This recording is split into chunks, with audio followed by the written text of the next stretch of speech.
to this beautiful lake, and it was kind of in the mountains, and it was a beautiful lake, and there was lots of green trees and mountains everywhere, and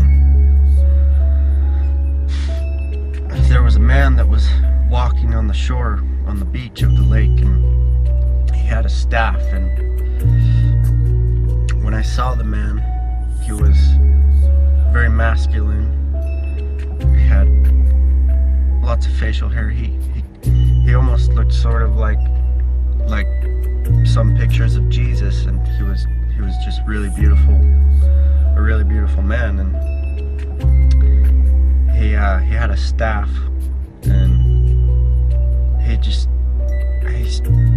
one second he came to the very edge, to the very shore of the lake, and he started like doing some weird chants and started dancing, and all of a sudden like this darkness started to come out of him, like became like completely black. Just darkness came out of him, and it turned everything dark. Like the lake just turned gray. So anyways, the lake and all the stuff, everything, like the sky and the lake, it all turned dark, and there was just a huge massive darkness coming out of this man.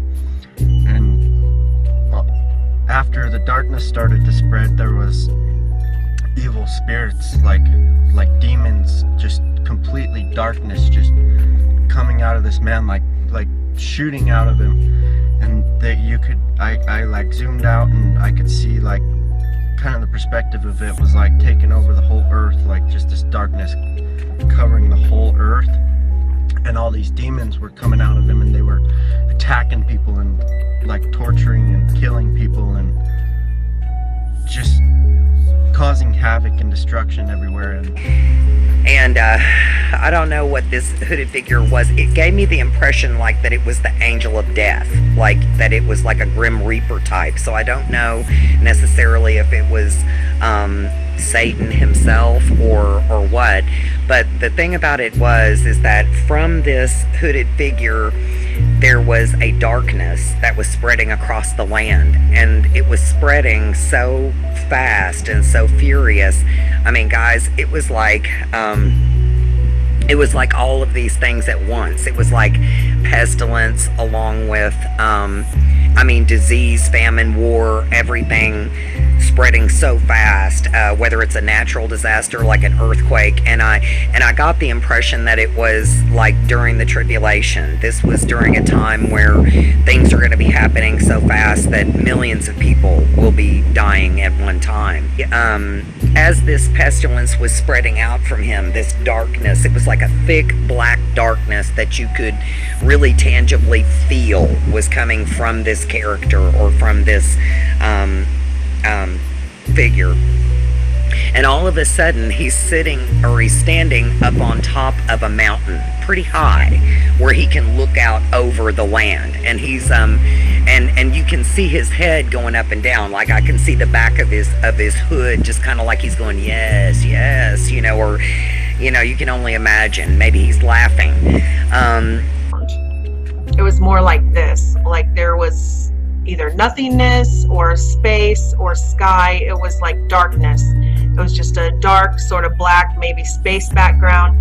It was one individual. I don't remember wings. I do remember that they were a celestial being, and they were holding a giant bowl. And then I just saw this. They just dumped the bowl. Nothing was said. This all happened in just a few seconds. It was just shown to me. There was this celestial being. It was holding this giant bowl. It was full of red liquid, and they just started pouring it out on the earth. And this was the feeling I got with it, though. See how this red liquid is being poured out? This isn't what it looked like. I didn't see any of the landscape or anything. I just saw the entity in space, and it started to pour the bowl. And this was the feeling I got, that it was some sort of judgment. If any of you guys don't know what they're dreaming about and you confused, they are in a timeline in their dream. All of these people don't know each other, and I put all these dreams together because they match. And so they are in the timeline of the end of Satan, That's where they are. And they are describing not an angel, not a man, but a beast. That's what they are describing. And this beast is finna let all hell break loose. And so, watch.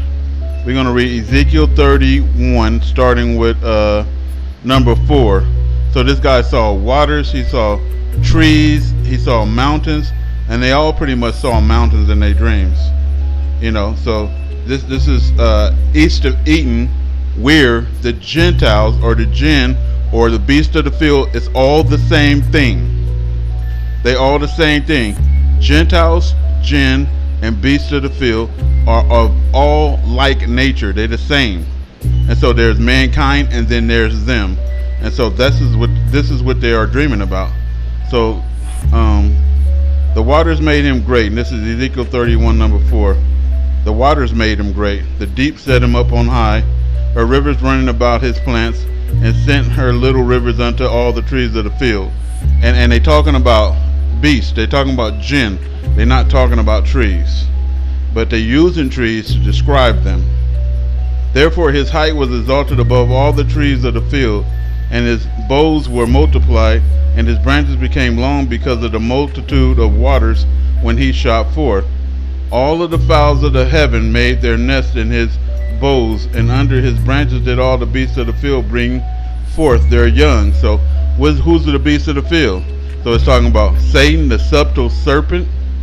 This is what they're dreaming about. He's describing this place, you know, and this is east of Eden, where the jinn live, where the Satans live, whatever you want to call them, demons, beasts, you know, Lucifer. So all the beasts of the field brought forth their young, and those are the Gentiles. And under his shadow dwelt all the great nations. And the nations we know are what? Gentiles. So we talking about Iblis, Satan, Lucifer, whatever you want to call them. You know. Thus was he fair in his greatness, meaning that he's light-skinned, but also meaning that he looks beautiful. In the length of his branches, for his roots was by great waters. The cedars of the garden of God cannot hide him, and that's his evil spirit. The fir trees were not like his boughs, and the chestnut trees were not like his branches, nor any tree of the garden of God was like unto him and his beauty.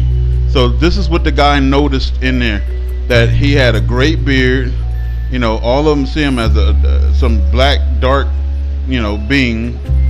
And basically, the guy is seeing him as beauty and like Christ. He almost looked sort of like some pictures of Jesus, and he was just really beautiful, a really beautiful man. And you know, and it's like this tree that's in the Vatican right now. You know, and I believe this is what this tree is. It's a picture of the subtle serpent, or Lucifer, or Satan, whatever you want to call him. I have made him fair by the multitude of his branches, so that the trees of Eden, that's where they were, east of Eden, that were in the garden of God envied him. So watch this. Cain went to east of Eden, married a woman, you know, Edomites, you know, and so Cain was of what? Adam, you know, but it wasn't Adam's seed, it was Satan's seed. So Cain is just of Eve and Satan. Okay, now we're going to go down further in this verse to Ezekiel 31 number 16, and this is what they're seeing. So the one said she saw the angel pour his bowl, and so before I read that, then I'll go to Revelations 16 number 10. And the fifth angel poured out his vial upon the seat of the beast, that nation.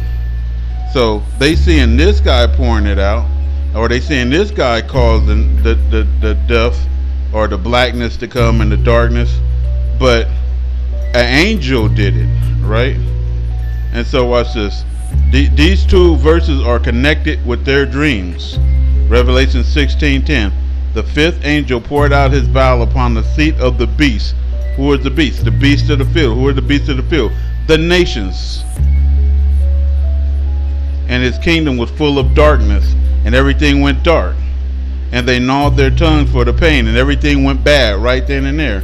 It's only two things left then, and that is the sixth and the seventh angel pouring out their vow.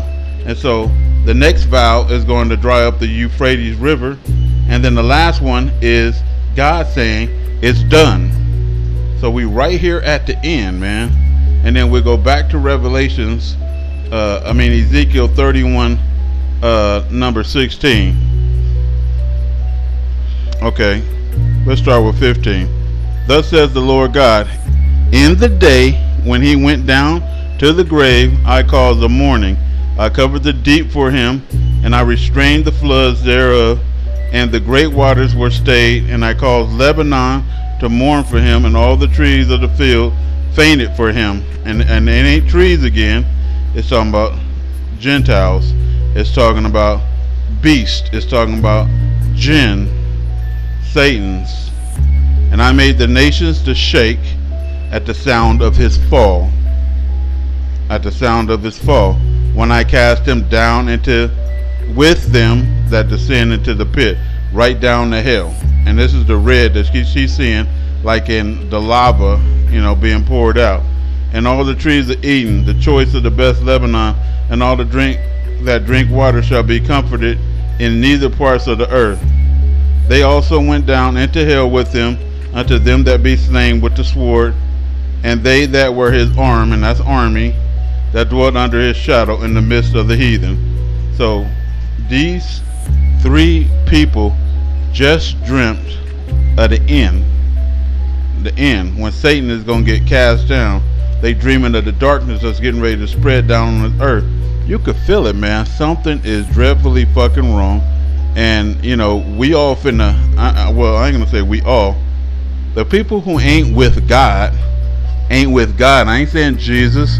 I ain't saying anybody else. I'm saying if you're not with God, you are going to meet it. Watch. And I'm gonna tell you this right now. I keep trying to tell people to stop calling on Jesus and call on God. I keep warning you to do that. People are not going to listen to me till you find out it ain't going to work. It's people having dreams right now, left and right, that they calling on Jesus Christ in their time of trouble, and he ain't answering them. And he already told you in the Bible, in Matthew, that he ain't going to answer. Many people are going to come up to him and say, Lord, Lord, and he's going to tell you to depart from me, and you're going to be departing into this darkness. You got to really understand that. And then he's going to say, only he who is saved is the one who does the will of the Father. So I'm telling you, stop praying to Jesus. Stop mentioning him in your prayers. God didn't told you that. I showed you video after video after video of how that's wrong. And that was added to the Bible. No one worshiped Jesus before, and you shouldn't be doing that now. And so again, the time has come. And I'm going to tell you what everybody's dreams is. They dreaming that Jesus is not answering their prayers. They dreaming of this darkness that's spreading through the earth. They dreaming of these earthquakes and these wars, and all these demons is let loose on this earth, and they chopping people's heads off and making them take the mark and everything else. And it's the time that things is finna be unleashed on this earth, and you better fucking be ready. You better be ready, and you better be in the right religion. Wrap the news.